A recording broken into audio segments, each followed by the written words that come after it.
Thanks very much. I am standing here in one of the highlights, one of the iconic locations here in our downtown Peg Noonan Park. And right now it's just a typical beautiful early summer afternoon with a wonderful light breeze and the sun shining. But this weekend, this Peg Noonan Park and all of Main Street will be teeming with thousands of people here to celebrate culture and the arts. This weekend, it's all about Arts Alive, the festival here in Falmouth. So I'm going to visit with some of the folks involved in this wonderful event. Come along with me and let's see what it's all about. So Lee, as the chairman of Arts Falmouth, this wonderful community event, you must be very excited for this year's iteration. There's some exciting new developments. There are, and I am very excited. This is the 15th year of Arts Alive, and we took over, the current board of Arts Falmouth took over Troy for Roger and Judy Day, who brought this an event to a whole new spectrum.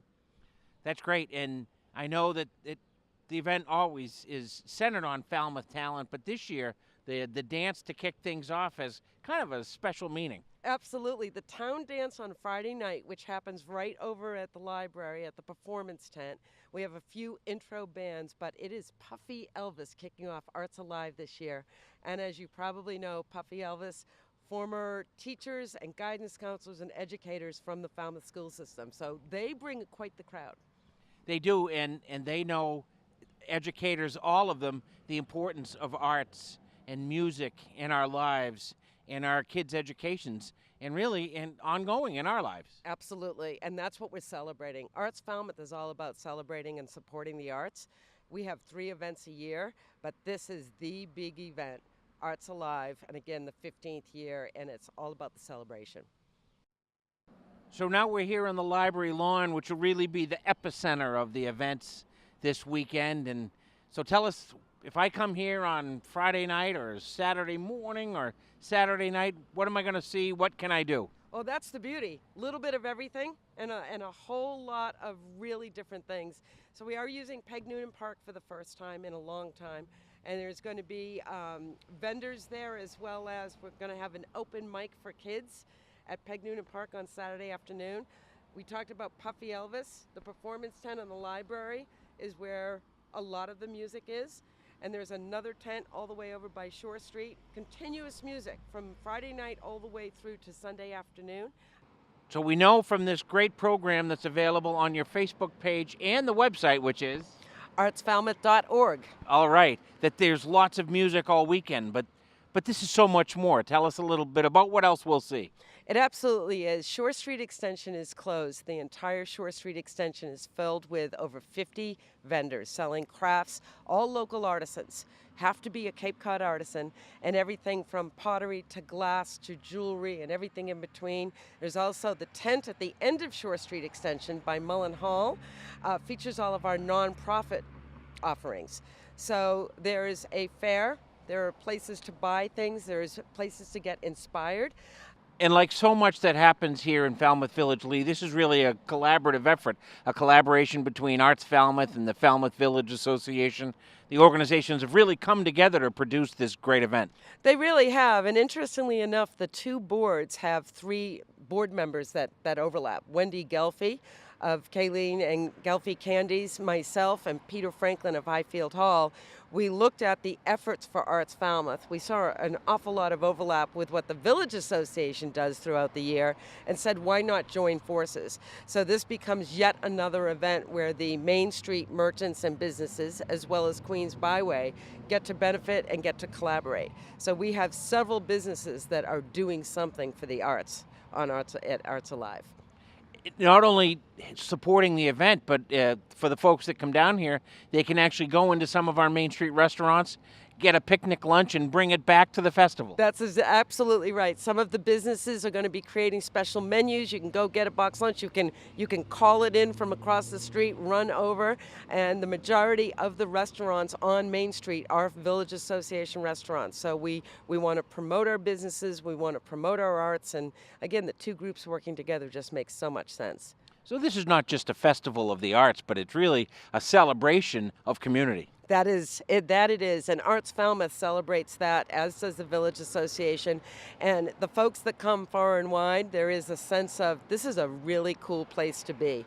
Everything from the library to Main Street and everything in between. But we do celebrate the fact we're here in Falmouth and we get art. And this is a great family event. There are activities for all ages here. There is activity for all ages, not only at Arts Alive, but we intentionally schedule this every year, third weekend in June, Father's Day weekend, and it coincides, again, not coincidentally, with the St. Barnabas Strawberry Festival and the more recent carnival at Mullen Hall. So the kids can go from one event to the other, in addition to the fact that one of our tents, the music tent, actually has the focus on interactive and things for kids, not exclusively, but everything from storytelling to sing-along to folk music. So we have seen a younger audience to Arts Alive over the past few years and really want to take advantage of that. And the other activities in town, again, emphasize that feel of community. And while I think of it, of course, speaking of family activities and the arts, people can step right over during the festival and take a ride on the Carousel of Light as well. That is exactly right. In fact, that is a key part of the Mullen Hall mini carnival that goes on, is that the Carousel of Light is a feature of it. And we love our location on Shore Street as it ties right in to the arts of the carousel. And like most community events, this doesn't happen by accident or in a vacuum. There are many volunteers, dedicated Falmouthites, who put countless hours together to make this happen. Absolutely, and we have not only the boards and the staff of the Village Association and Arts Falmouth, there are people behind the scenes who have just been putting an incredible amount of work. We probably have about 25 volunteers who will all be recognized this weekend with blue Arts Alive shirts and volunteer and be very identifiable, including our names. So, but the two people who have really been doing an incredible amount of work for months are Marilyn Rowland on the performer side, and Judith Currier, who is the secretary of Arts Falmouth, has been keeping the list, staying on top of people, reminding me that banners have to be put up at 6 o'clock in the morning on Wednesday. So those two people should get called out. They're also the ones identifying all the other volunteers for us. So huge thank you to them. So it not only takes a village to raise a child, but it takes a village for a village festival. Absolutely. Every year, that's the case. So Falmouth attracts artisans and creative people from all over the world, really. And we're visiting here with a visitor all the way from the West Coast, from Oregon. So welcome. Hi, well, thank you for having me. I'm very excited. Very, very excited. Tell us a little bit about what attracted you to come to Falmouth, and tell us a little bit about your creative genius. Okay, yeah, so I actually am doing a family vacation right now. It's for my grandmother. It's kind of her last trip going out. She's kind of losing mobility and things like that. So she really wanted to see all that Cape Cod had to offer, and that's pretty much why we're here. Also, we heard about the little art show that they were doing here, so we needed to stop in, make sure we saw that. Because I, myself, am actually a fashion designer. I create clothing, and that's how I produce my art, I guess you could say. Is this one of your creations here? This is actually a clothing brand that I have teamed up with. It's called Supreme. They do collaborations and stuff with local artists and things like that. So yeah, it's not exactly my piece, but I have worked with them in the past. Excellent. So this weekend we'll celebrate all kinds of art, from music to design to the written word, and we're really glad to have you as a visitor to be part of it. I really appreciate it. I feel all the love from you guys. You guys are great. It's such a beautiful place to visit. You know, the world of art is wonderful and inclusive. The town of Falmouth is wonderful and inclusive. So when we had a young man photobomb our interview, we didn't scold him. We asked for his story, because art and music, like the written word, tells a story.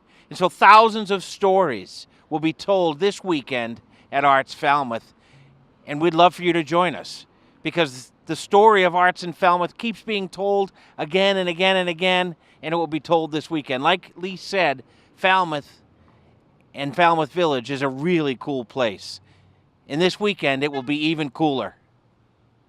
I'm Falmouth Enterprise columnist Troy Clarkson, and that's my take. Back to you.